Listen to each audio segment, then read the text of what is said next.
Ella era la señora de la mansión, y yo era la plomera que se enamoró de ella. Cuando el niño se apoyó en el respaldo del asiento y cerró los ojos, Lucía sintió que el mundo se reducía a dos cosas: el latido desordenado del pequeño contra su costado y esos ojos que le trajeron un olor de jazmín y tardes robadas en una infancia que todavía le dolía en la garganta. Eran ojos que no pertenecían a su mundo de tubos y llaves inglesas. Eran ojos que olían a bugambilias y a libros forrados en cuero, a la luz que se colaba por las ventanas altas de una casa que una vez fue su refugio y que ahora era la imagen perfecta de todo lo que ella había dejado atrás. Lucía apretó la manta en la que había envuelto a su hijo, cubriéndose también de esa sensación de distancia que la había acompañado desde que tomó su primera llave inglesa. Había aprendido a arreglar fugas, a leer el mapa secreto de tuberías bajo su ciudad, a oler un sello que se iba a romper. Había aprendido a negociar con el metal y con la prisa. Pero las cosas del corazón no obedecían a llave alguna. No había manual para reconocer a una persona dentro de los ojos de un niño. Antes de que el avión despegara, antes de que la azafata cerrara a puerta con un sonido seco, Lucía recordó la mansión con una claridad que la obligó a respirar hondo. Los rosales que trepaban las paredes, la fuente pequeña donde ocasionalmente se arremolinaban sapos invisibles, la biblioteca con una escalera que chirriaba como si contara los años. Recordó a Isabela con el vestido azul y la risa que sonaba como plumas, y cómo ambas corrían por los pasillos sin permiso, compartiendo confidencias como si fueran robos sagrados. En esas tardes la diferencia entre sus mundos parecía no existir.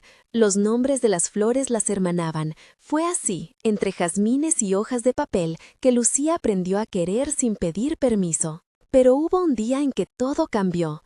No fue una escena dramática, no hubo gritos ni tragedias. Fue una suma de pequeñas puertas que se cerraron. Los padres de Isabela comenzaron a invitarla a cenas que no estaban pensadas para niñas de palmeras y juegos. Le enseñaron a caminar con discreción de cristal. Le enseñaron a ocupar su lugar en la mesa alta. Lucía, en cambio, tuvo que elegir. Su madre enfermó, la casa necesitó arreglos y el dinero no espera por las nostalgias. Aprendió a soldar, a subir al techo con las manos chamuscadas, a cambiar la mirada de quien paga por un trabajo y la mirada de quien recibe un favor. Eligió la llave inglesa y la ciudad. Eligió no pedir. Eligió sobrevivir. La vida adulta le dio a Lucía un currículum de madrugadas y reparaciones, de chistes compartidos con colegas en el fondo de una camioneta, de olores a grasa que se mezclaban con café quemado. Le dio a un niño también, Tomás, que nació en una tarde de lluvia y con la misma determinación con la que ella ponía tubos en su sitio. Tomás era su fortuna y su riesgo.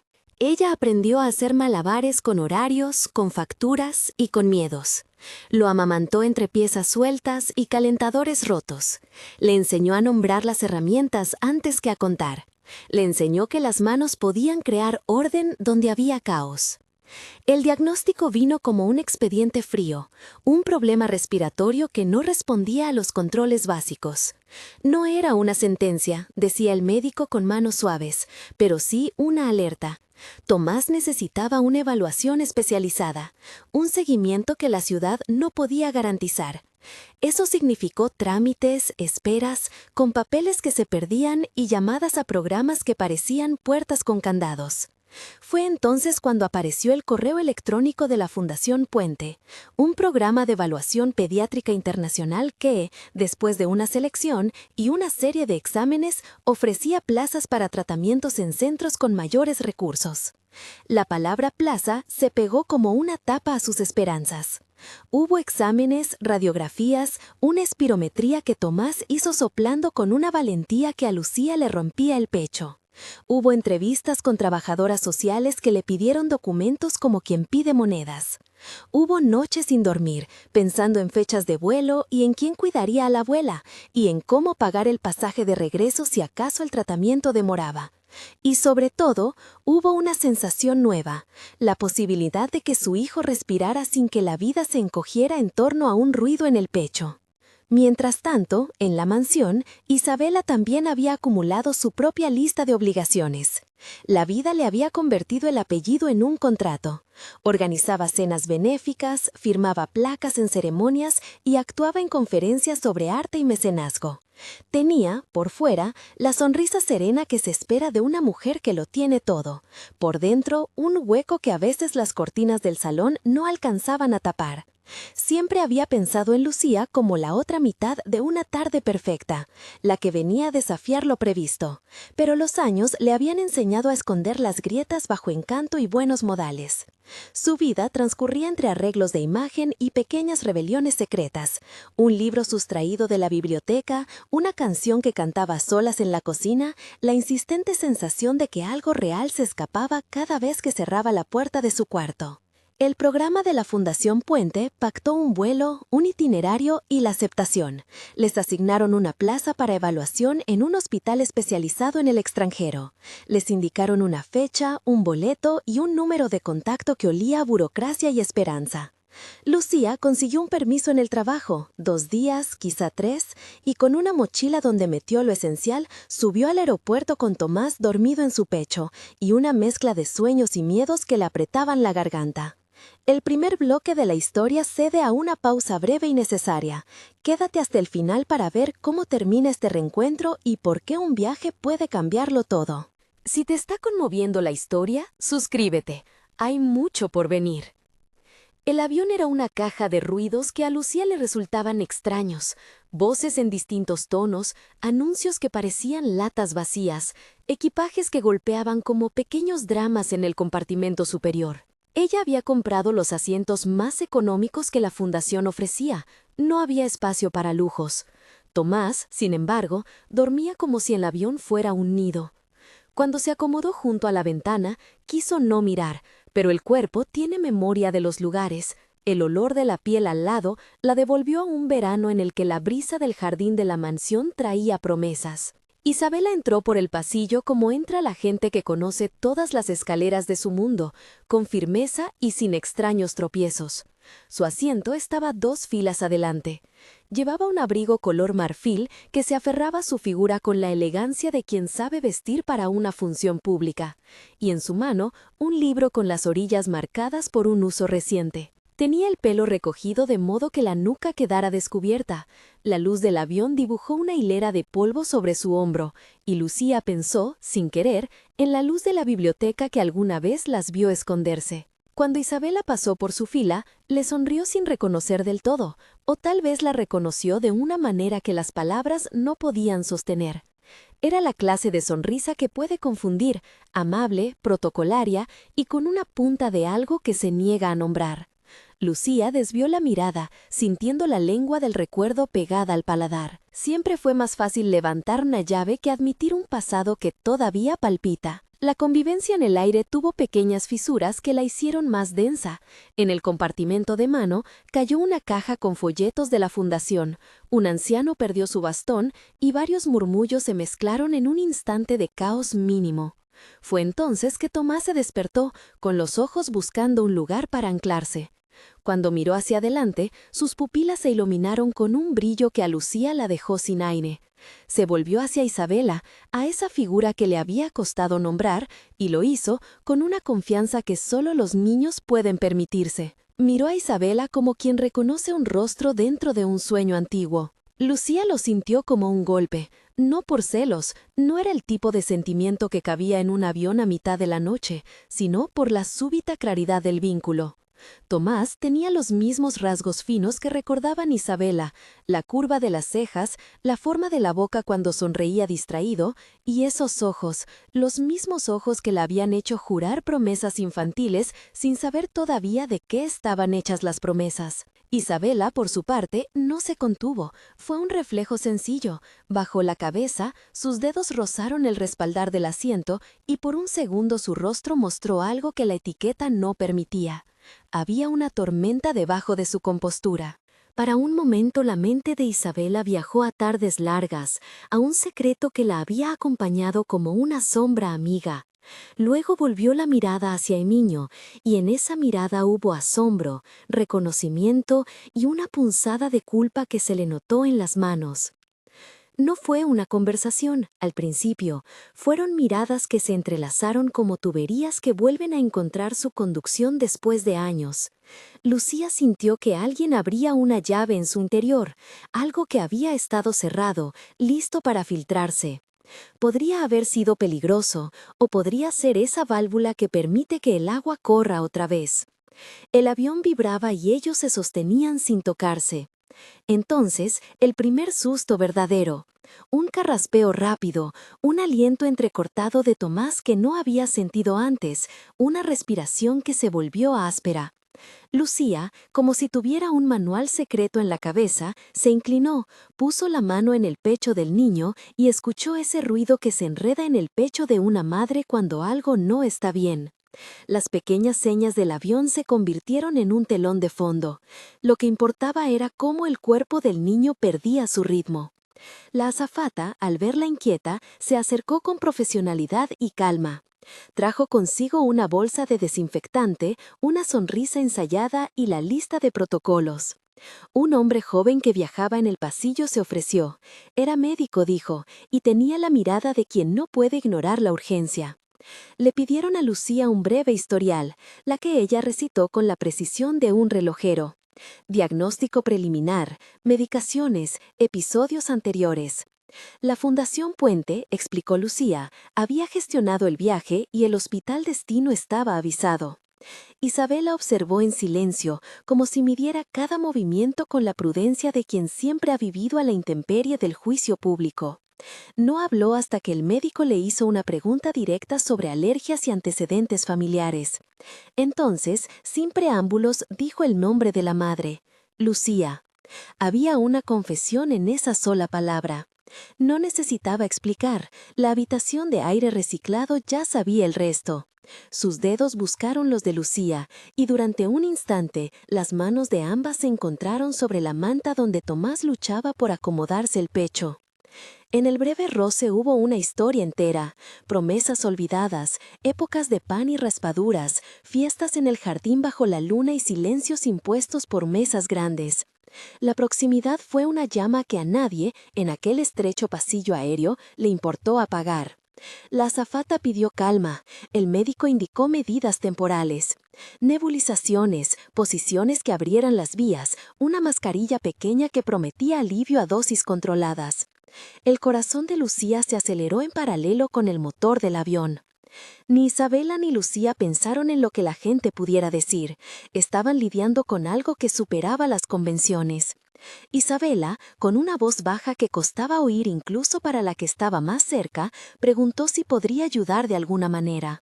No ofreció soluciones grandilocuentes, no hizo promesas. Su ofrecimiento fue concreto y simple. Conocía a alguien del equipo médico del Hospital Destino, podía llamar a la institución para avisar y pedir prioridad en la recepción del niño. Fue una decisión que implicaba riesgo, implicaba que su nombre quedara asociado a una mujer con la que su familia nunca había admitido cercanía, pero ante la tos entrecortada del niño, esas cosas parecían huecas. Lucía la miró, midiendo. En esa mirada se mezcló desconfianza, cansancio y una chispa de esperanza que no se atrevía a prender totalmente. Si puedes, dijo, hazlo, no puedo permitirme no llegar al hospital. Isabela asintió y sus manos se movieron como si atravesaran un muro de formalidades. Marcó un número en silencio, con el aeropuerto como telón de fondo. La llamada fue breve. La voz al otro lado respondió con la eficiencia de quien ha oído un aviso de emergencia muchas veces. Había una plaza acondicionada, dijeron, pero hoy, en vuelo, las palabras pesan menos que la llegada. Lo que importaba era tener a alguien en el otro extremo, alguien que esperara a desarmar la burocracia con una bata blanca y una decisión rápida. Mientras hablaba, Isabela miró a Lucía con esa mirada que no sabía aún si era disculpa o preámbulo. Lucía, por su parte, sintió la vida de su hijo apoyada en manos que alguna vez le habían resultado inaccesibles. El gesto fue simple y no exento de orgullo. Isabela pidió al comandante permiso para acceder a un contacto prioritario. Lo tuvo. Pidió, también, que se hiciera un comunicado discreto para que la organización que gestionaba los vuelos supiera de la urgencia. La tensión en el avión no desapareció, pero se ordenó en una nueva forma. la de dos mujeres que, sin planearlo, estaban obligadas a colaborar. En el proceso, conversaciones veladas salían a la luz, despachos de la fundación, la necesidad de pruebas, los papeles que no siempre llegan a tiempo. Toques de humanidad se filtraban por los bordes, una azafata que ofreció una manta extra, un niño que le trajo un juguete de avión a Tomás como quien sabe que los gestos pequeños pueden ser anclas. En medio de la confusión, Lucía recordó a Isabela niña, cómo tejía coronas con hojas por impulso y se las ofrecía a cualquiera que atendiera a sus juegos. Pensó en la promesa que, sin decirla, la niña hizo alguna vez, cuidarnos la una a la otra. No lo había llamado promesa entonces, había sido un simple juego. Ahora, esas coronas de hojas parecían transformar su sentido. Lo que había nacido como inocencia se volvía a presentar como una posibilidad de cuidado que cruzaba años y circunstancias. El avión continuó su trayectoria, y las nubes fuera de la ventanilla parecían campos de algodón que ocultaban algo. Alguien anunció, con voz neutra, que se había asegurado contacto con el hospital, que habría una recepción coordinada en el aeropuerto de destino. Fue una noticia que trajo un alivio atado a una nueva ansiedad. Tenían que aterrizar y pasar por migración, por controles y por la espera de un van médico que los llevara al hospital. Todo eso después de la respiración agitada de Tomás. Todo eso después de que Isabela, con manos ahora menos formales, se inclinó para sostener la mirada de Lucía y decir, casi sin alardes, no estás sola. Esa frase cayó como una brasa tibia. Lucía no supo si aceptarla de inmediato. Su vida había sido un catálogo de soledades elegidas. Pero aquella franqueza, la sensación de que alguien había decidido cruzar una línea por ella y por su hijo, la movió. Había miedo a que fuera un rescate con condiciones, miedo a que fuera solo un gesto que desaparecería en cuanto aterrizasen. Pero también había algo más, la posibilidad de que aquella vieja historia no estuviera condenada a ser solo recuerdo, sino que pudiera convertirse en acción. Mientras los minutos se apilaban, Tomás comenzó a calmarse con una nebulización que el médico improvisado les brindó. La respiración mejoró en pequeños pasos. No era la cura, pero sí un respiro que les permitió pensar. En el instante de calma, Isabela contó, en voz baja, que decidió aquel mismo año dedicar más tiempo a ciertos proyectos fuera de las apariencias. Un programa de salud infantil, una alianza con hospitales extranjeros. No se justificó, no fue una defensa, fue una confesión que olía a riesgo.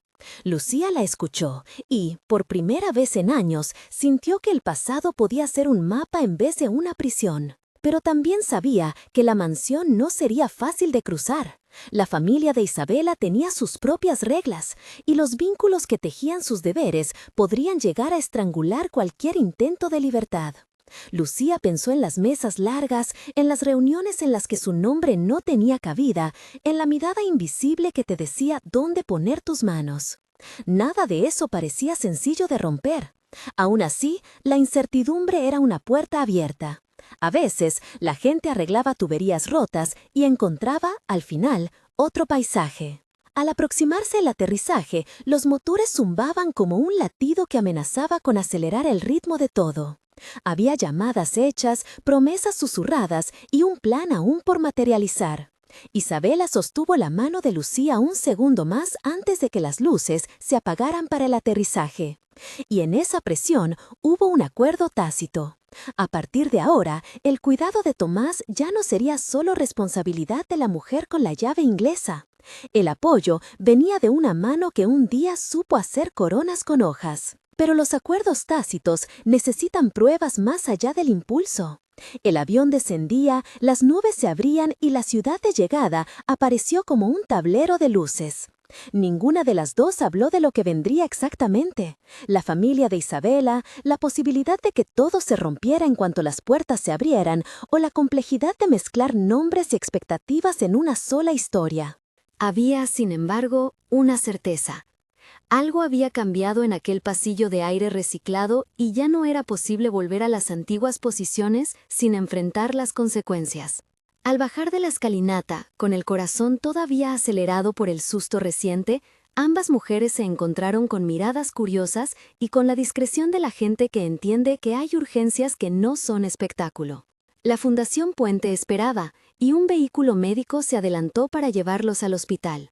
Pero antes de subir al transporte, Isabela se volvió hacia Lucía y por primera vez en público pronunció su apellido junto con una pequeña declaración. «Si me lo permites, me quedaré hasta que todo esté en orden». No dijo para siempre, no hizo promesas grandilocuentes, dijo lo que podía sostener con la verdad que conocía, su presencia. Lucía miró el rostro de su hijo, luego la calle mojada por la lluvia que les recibió en el aeropuerto, y por un breve segundo pensó en cómo estaba su vida organizada en módulos independientes. Pensó en su llave inglesa, en el olor de la grasa, en la voz de su madre. Pensó en Isabela niña, en las coronas de hojas. Sintió miedo, sí, pero también una bocanada de esperanza. Tomás bostezó y se acomodó entre mantas, inconsciente todavía de que sus pulmones habían sido el puente que traería de vuelta una historia. Subieron al vehículo. Las luces de la ciudad pasaron como un desfile apresurado. Las palabras que quedaron en el aire fueron pocas y precisas. Datos médicos, nombres de hospitales, un par de falsas bromas que sirvieron para romper la tensión.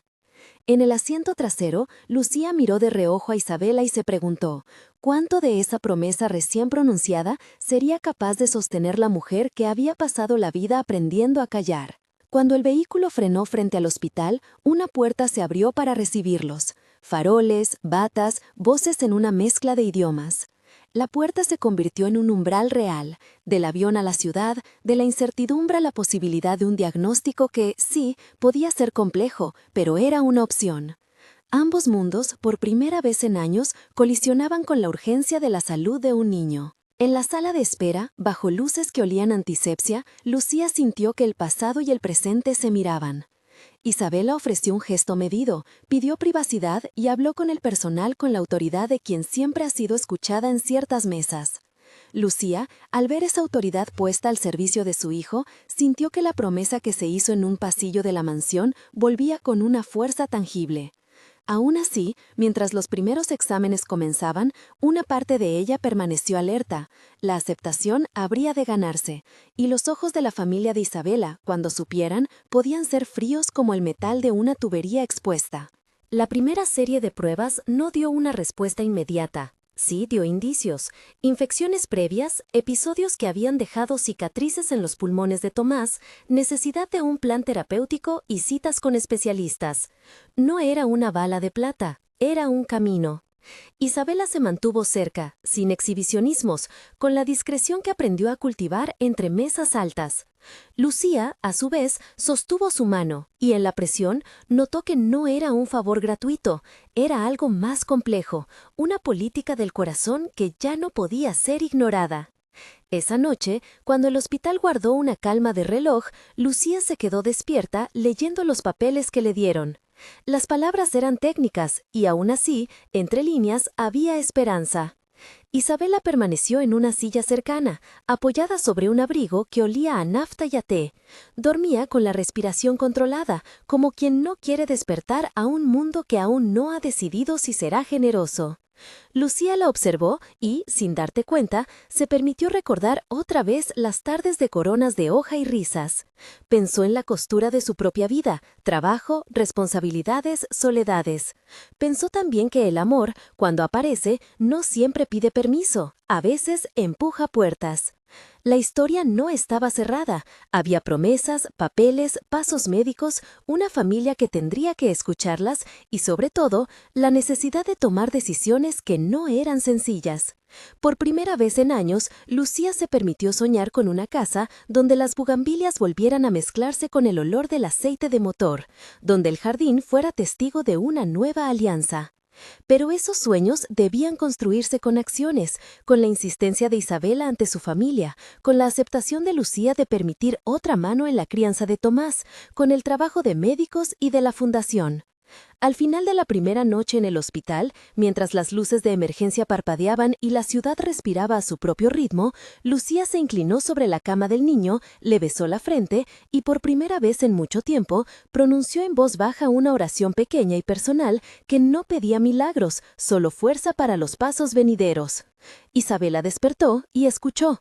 No dijo nada, pero su mano buscó la de Lucía con una ternura que no se declaraba sino que se demostraba. Era un compromiso rudimentario, estar, presencia que se extendía hasta donde la voluntad lo permitiera. Afuera, en la ciudad que los había recibido, la lluvia había limpiado las calles. Dentro del hospital, en una habitación donde el tiempo se había vuelto un estrato de decisiones, algo había cambiado. No era el final de la historia, apenas su primer movimiento hacia algo que exigía valentía. Lucía lo sabía como lo sabe quien ha arreglado tuberías a la intemperie, que las roturas se reparan con paciencia, con las herramientas correctas y con la disposición a ensuciarse las manos. Ahora tenía una aliada inesperada, una promesa pronunciada y un niño que respiraba por el momento con más calma. Afuera, en la ciudad que los había recibido, la lluvia había limpiado las calles. Dentro del hospital, en una habitación donde el tiempo se había vuelto un estrato de decisiones, algo había cambiado. No era el final de la historia, apenas su primer movimiento hacia algo que exigía valentía. Lucía lo sabía como lo sabe quien ha arreglado tuberías a la intemperie, que las roturas se reparan con paciencia, con las herramientas correctas y con la disposición a ensuciarse las manos. Ahora tenía una aliada inesperada, una promesa pronunciada y un niño que respiraba, por el momento, con más calma.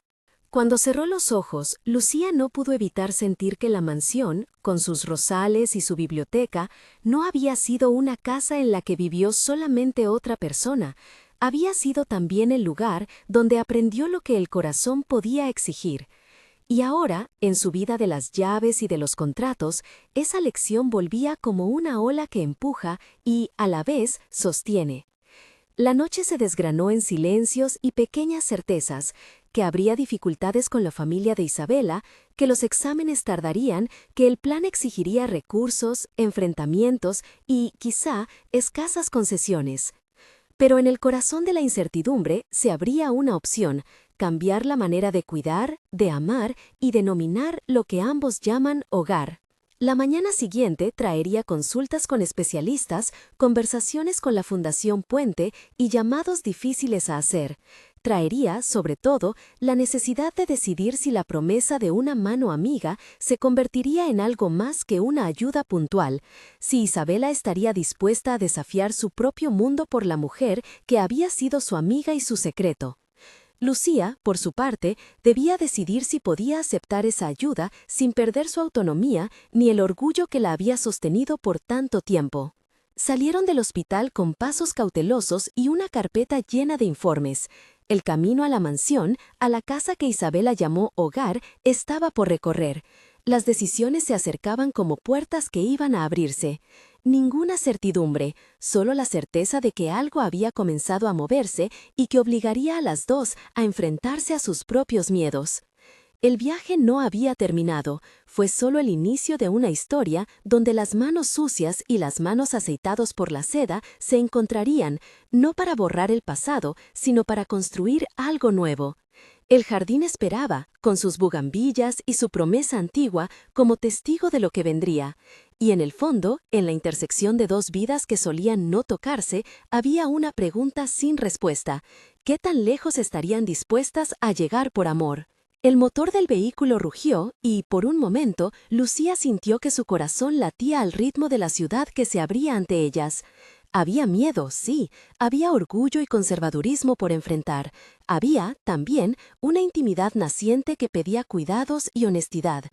Mientras la mansión se acercaba en el horizonte, con sus faroles y su silencio de siempre, Lucía apretó la carpeta con los informes médicos y, sin darse cuenta, comenzó a repasar una lista de cosas sencillas: llevar al niño a sus controles, organizar los papeles para la fundación, hablar con la familia de Isabela y, quizá, lo más difícil, hablar con Isabela misma sobre lo que significaría entrelazar dos vidas.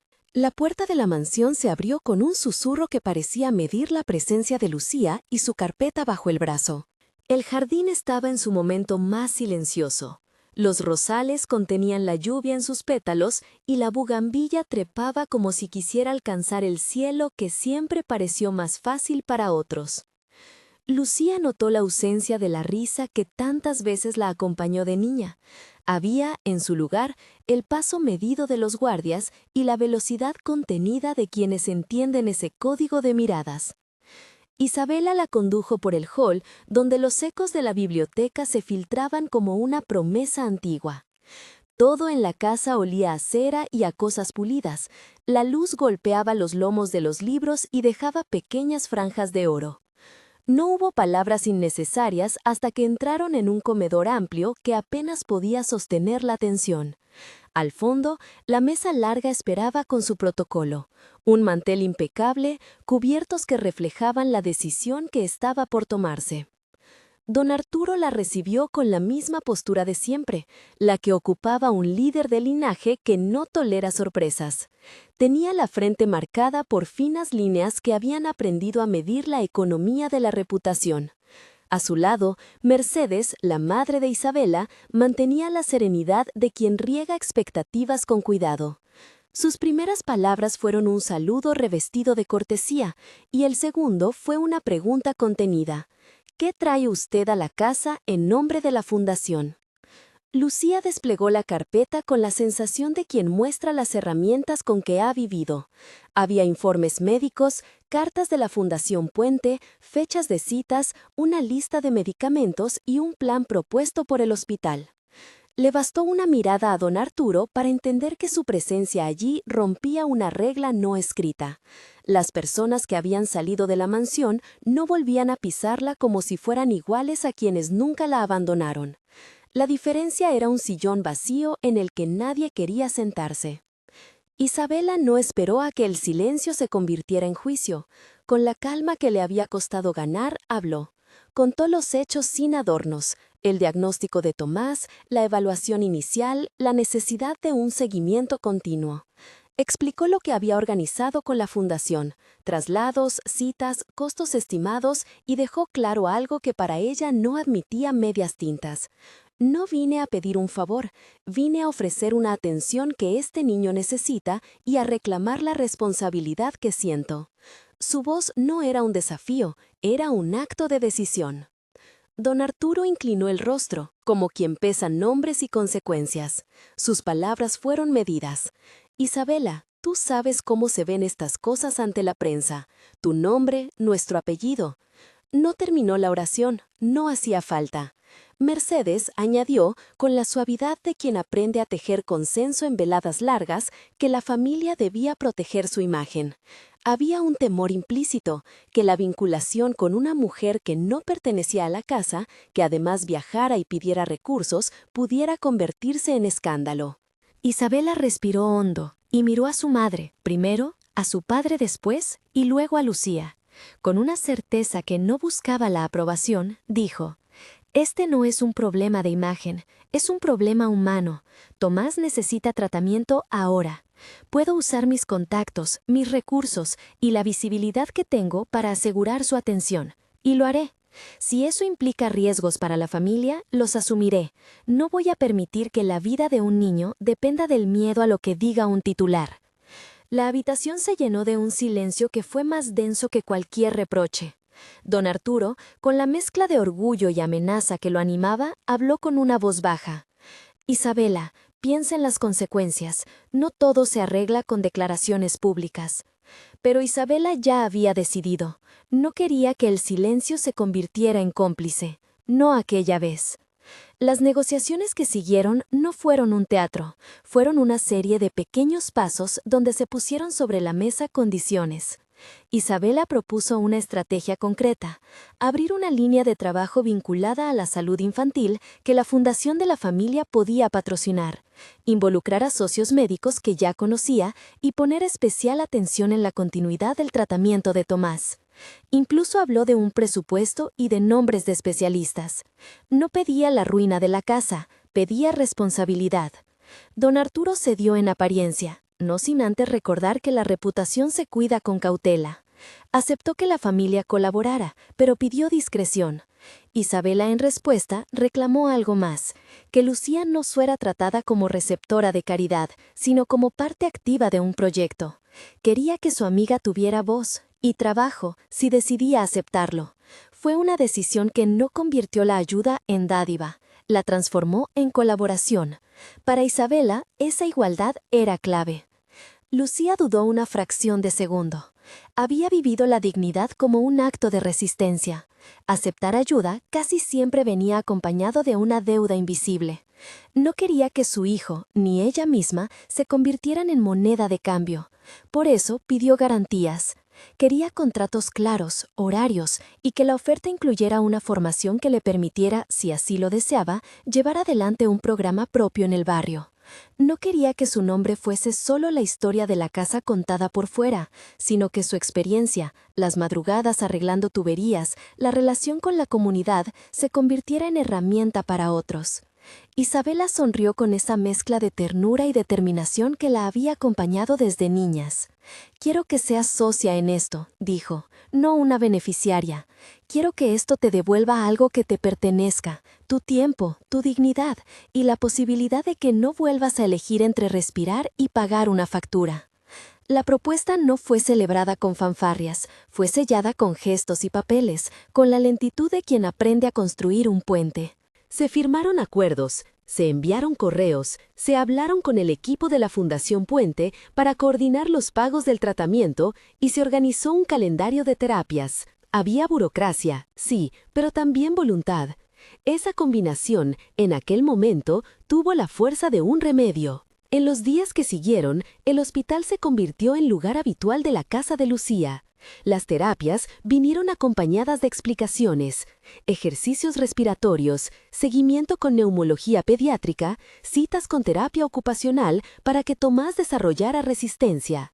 No hubo promesas de milagros, solo un plan con tiempos y objetivos concretos. La medicina mostró su paciencia, pequeñas mejorías que exigían constancia. Pero cada pequeño avance era una victoria que se celebraba en voz baja en el pasillo de la casa y en la cocina de la mansión. Isabela no se quedó en las oficinas, entró en el hospital como quien entra en una nueva realidad por obligación y por cariño. Se sentó junto a Lucía en las largas esperas, sostuvo la mano del niño cuando las sesiones eran difíciles, y en más de una ocasión llegó con tazas de té que nunca habían sido parte de su protocolo público. Había una decisión tangible, su presencia. La mansión, por su lado, se movía en un equilibrio frágil. Algunos de los antiguos empleados miraban con recelo, otros con complicidad. Tía Esperanza, que había sido la cocinera en la casa desde antes de que Isabela naciera, observaba con una ternura práctica. Sabía lo que era cuidar a los niños y también sabía quién tenía derecho a ser escuchado.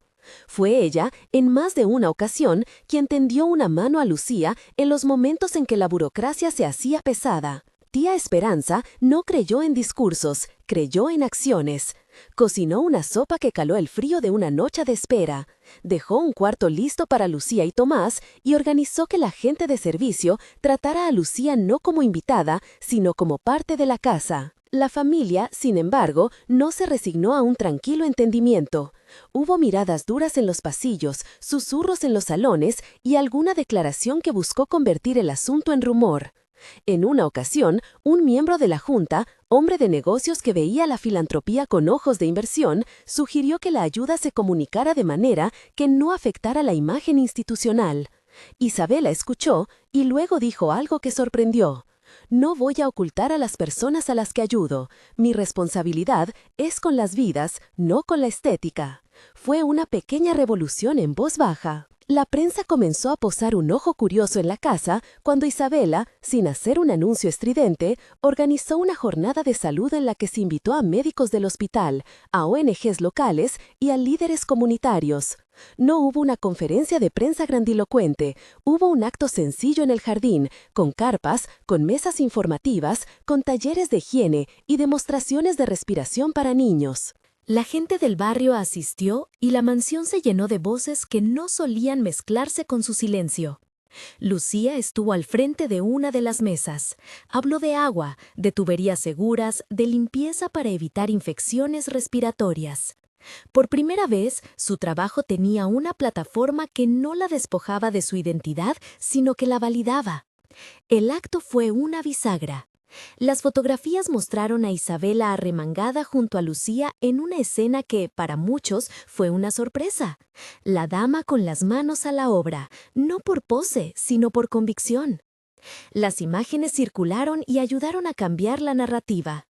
La familia de Isabela no ganó la batalla del silencio. La visibilidad llegó y con ella la posibilidad de que más familias accedieran a ayuda. Don Arturo hizo una declaración pública donde, con retórica cuidadosamente medida, apoyó la iniciativa. No fue una aceptación total, fue un paso que pesaba en su dignidad tanto como en la de Isabela. Lo que para otros fue noticia, en la casa fue simplemente la materialización de una decisión. Mientras tanto, Tomás comenzó a mostrar señales de mejora. No fue una progresión lineal ni perfecta.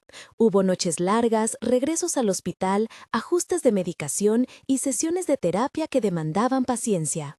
Pero también hubo mañanas en las que su risa volvió a llenarse sin la sombra del esfuerzo. Aprendió a correr con una mesura nueva y a saltar en la plaza sin que la respiración se convirtiera en una jaula. Lucía observaba cada logro con la intensidad de quien ha ganado pequeñas batallas. El primer día que Tomás llegó de la escuela sin el inhalador. La primera vez que subió la escalera de la casa sin quejarse. Esos momentos fueron métricas más precisas que cualquier titular. La relación entre Isabela y Lucía se fue tejiendo en gestos que no necesitaban campañas, en silencios compartidos, en noches de papeles y facturas, en la rutina de llevar al niño a sus ejercicios y regresar a la mansión a preparar comidas sencillas en la cocina antigua.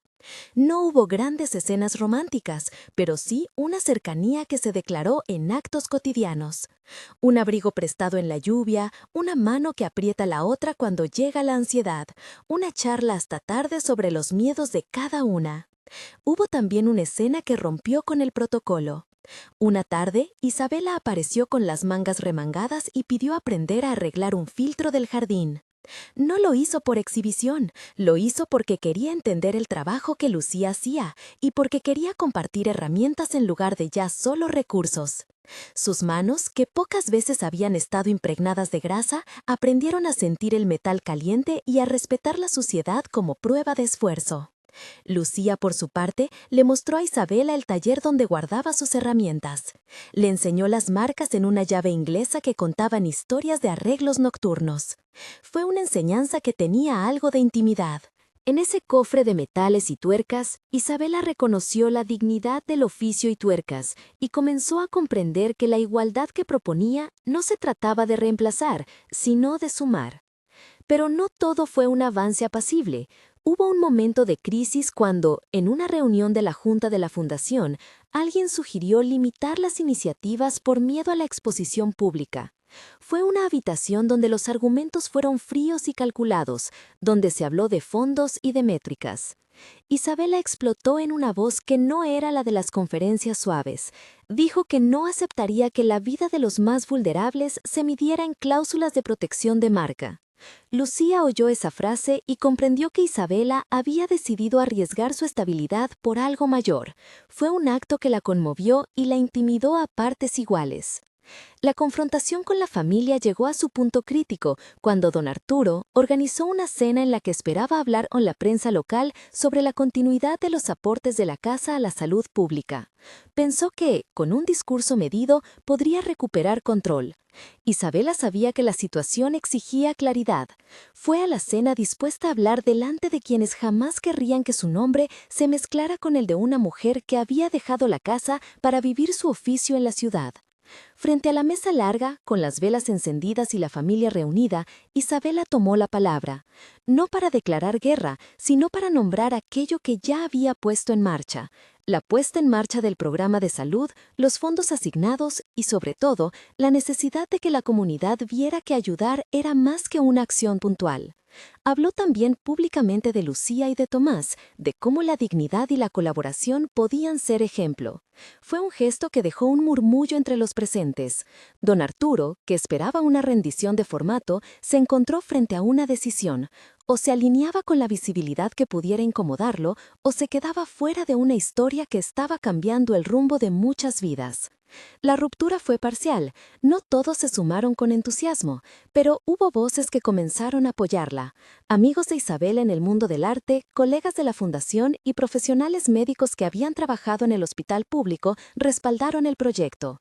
Algunos medios recogieron la historia con respeto, otros con la curiosidad de siempre. Lo que cambió fue la textura del silencio, dejó de ser impenetrable, y en ese espacio Lucía encontró lugar para respirar. La vida cotidiana se fue reorganizando, las terapias de Tomás, las juntas del proyecto, los talleres de la comunidad. Lucía aceptó formar parte de la mesa que diseñaba las iniciativas de saneamiento básico para barrios vulnerables. No era caridad, era trabajo con responsabilidad y salario.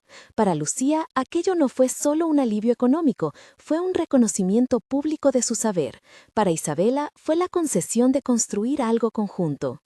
El amor entre ellas se deslizó en los intersticios de la rutina, en las noches en que los deberes alrededor del jardín terminaban y la casa se convertía en un refugio de luz amarilla, se sentaban en la escalera de la biblioteca y compartían lecturas robadas entre libros antiguos. Tomás, por su parte, se aferró a ambas como quien encontraba dos orillas para su barco.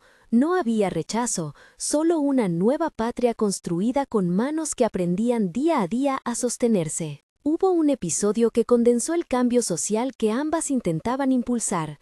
Una tarde, el equipo médico solicitó una intervención menor para corregir una obstrucción en las vías de Tomás que, de no ser atendida, podía complicar su respiración. No era una operación mayor, pero sí requería coordinación y, sobre todo, la firma de los padres o de la persona responsable. En el pasillo del hospital, entre papeles y luces fluorescentes, Isabela y Lucía tomaron la decisión juntas. En un gesto público, Isabela declaró que asumiría la responsabilidad y firmó el consentimiento. No era un acto teatral, era la materialización de la decisión que ya había hecho meses atrás, ponerse del lado de la vida sin importar los costos. La intervención fue un éxito, no fue instantánea ni dramática, fue un proceso que mostró el trabajo de los especialistas, la excelencia de la coordinación y la constancia de las visitas de control. Pero al salir del hospital, Tomás corría con menos esfuerzo y su risa volvía a bailar con libertad.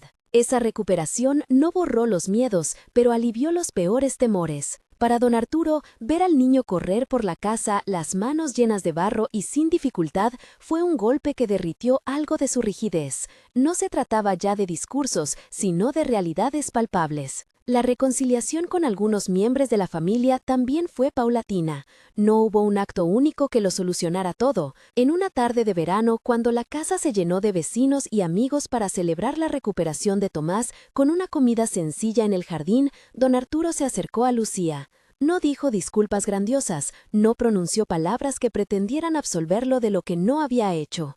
Dijo, con voz más humilde, «Gracias». Fue una palabra pequeña pero cargada de peso. Lucía la aceptó sin expectativas. Para ella, la mayor satisfacción era ver a su hijo correr bajo las bugambillas, libre de esa sombra que los había acompañado meses atrás. El gesto definitivo de visibilidad vino en un acto que Isabela propuso y que no fue improvisado, una ceremonia íntima en el jardín para celebrar su decisión de vivir públicamente junto a Lucía y junto al niño que ahora formaba parte de su vida. No fue una boda tradicional cargada de formalismos, fue un pacto de mesa baja con coronas de hojas simples, una devolución poética a aquellas tardes infantiles, compromisos escritos a mano y la presencia de aquellos que habían sido aliados.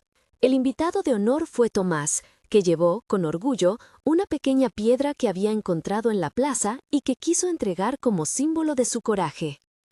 La ceremonia fue sencilla y llena de verdad.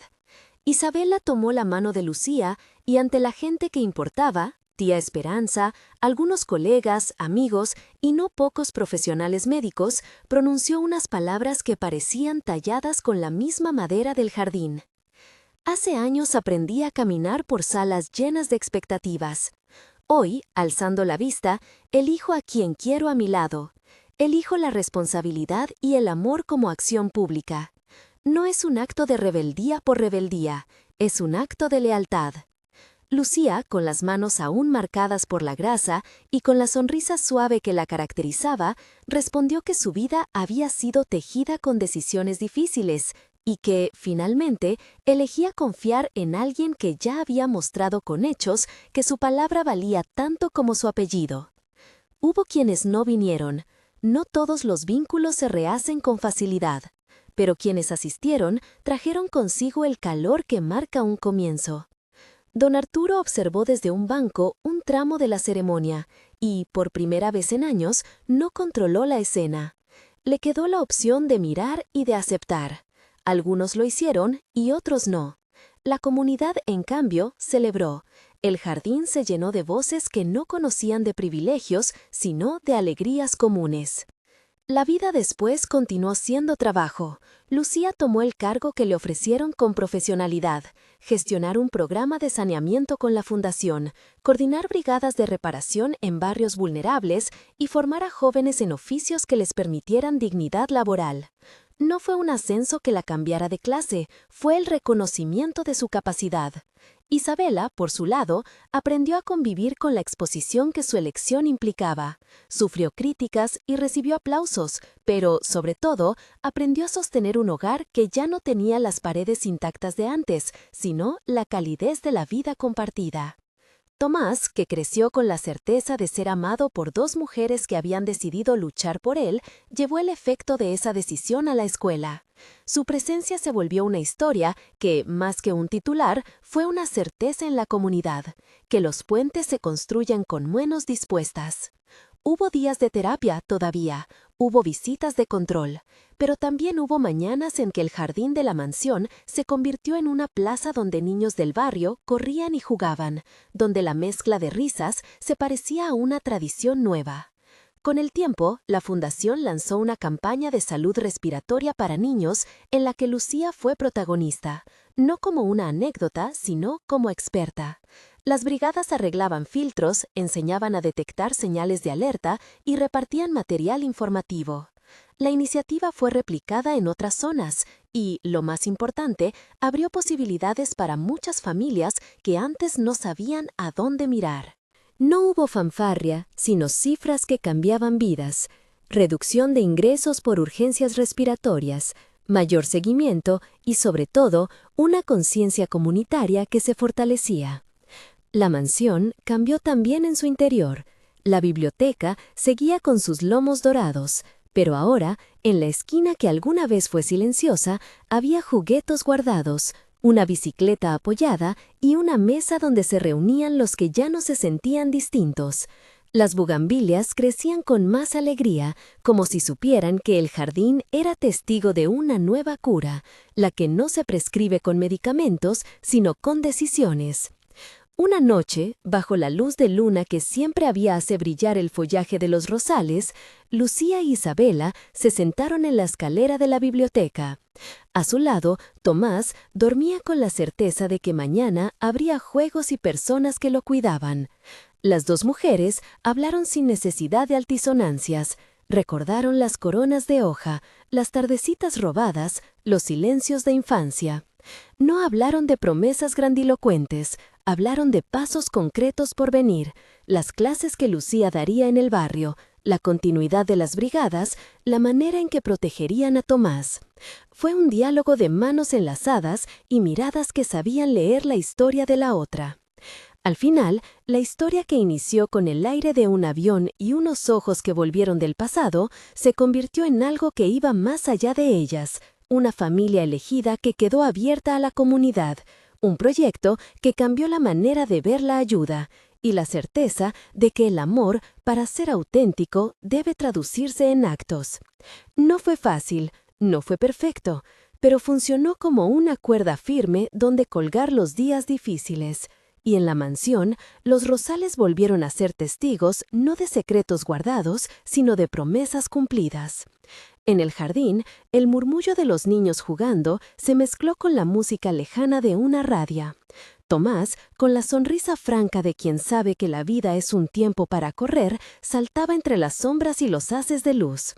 Lucía lo miraba y sintió que las llaves inglesas en su caja ya no eran la única medida de su valor.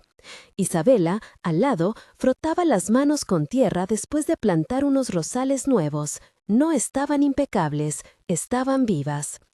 El futuro no estaba trazado como un mapa sin curvas, pero la historia ya había mostrado su dirección. El amor que decide y actúa puede transformar no solo a dos personas, sino a una comunidad entera. Lucía e Isabela lo sabían y lo elegían cada día con la misma firmeza con la que un mecánico aprieta una tuerca, con cuidado, con propósito y con la confianza de que el trabajo da resultados. Si esta historia te conmovió y crees en el poder del amor que decide, comparte tu opinión abajo y suscríbete para más relatos que abran ventanas a otras vidas. ¿Qué hubieras hecho tú en su lugar? Coméntalo, nos ayuda a pensar juntos sobre cómo el valor de una decisión puede cambiarlo todo.